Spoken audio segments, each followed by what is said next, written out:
Hoje aqui conosco no TV Com Entrevista o ministro da Micro e Pequena Empresa, Guilherme Afif Domingos.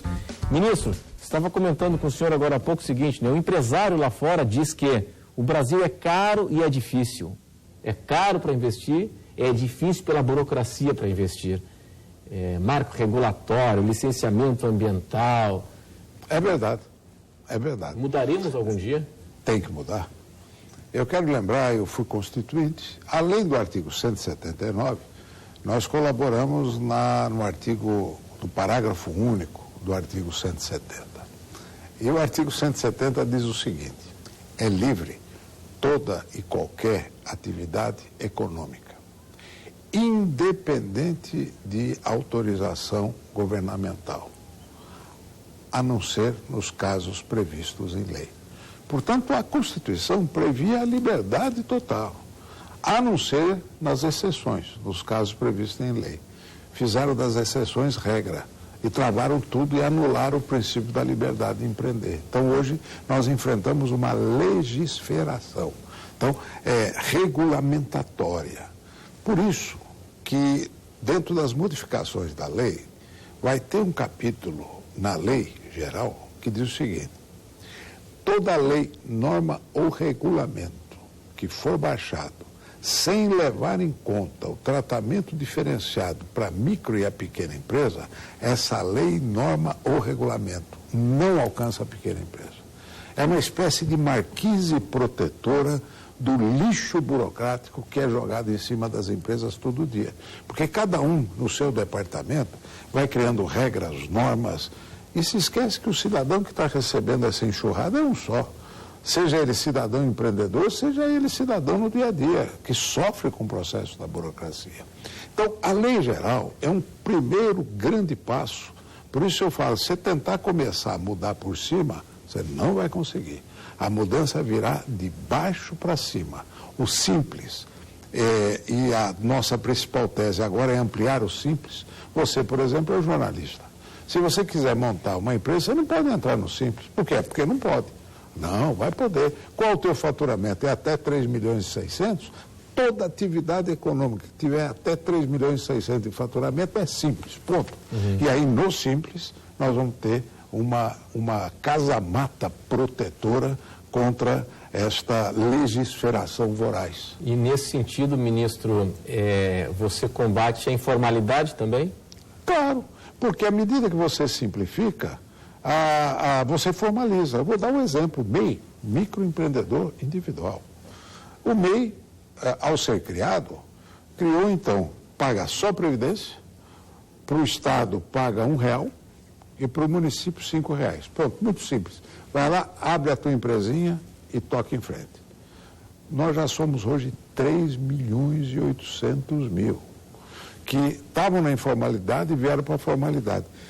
3.800.000 é a população do Uruguai. Então, você imagina um país que se formaliza dentro do nosso país, que vai ter acesso ao sistema financeiro, com a formalização, acesso a crédito e a proteção da Previdência Social. Nós temos hoje no Brasil cerca de 10, 12 milhões de informais, 3.800 se formalizaram. Nós temos uma meta que a presidenta Dilma nos deu, de formalizar 1 milhão por ano. Agora eu pergunto, o que aconteceu com a arrecadação da Previdência? Aumentou, né?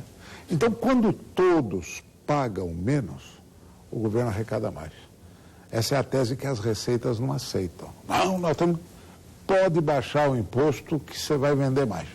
Vai vender mais imposto. O senhor fala de receita, né?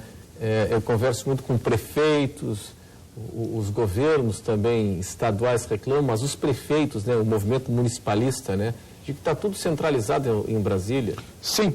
O que aconteceu foi o seguinte: quando veio o ajuste econômico com o Plano Real, todo mundo estava na bicicleta da inflação e de repente apareceu um rombo nas contas públicas que a inflação encobria. E esse rombo estava em estados e municípios também. O que fez a União foi lá e consolidou a dívida de estados e municípios para poder zerar, criar a lei de responsabilidade fiscal e, com isto, aumentou a carga tributária para pagar essa conta mas não de impostos, e sim de contribuições, que não são divisíveis para estados e municípios. Resultado, hoje, 60% da arrecadação fica com a União, 25% com o estado e só 15% com o município.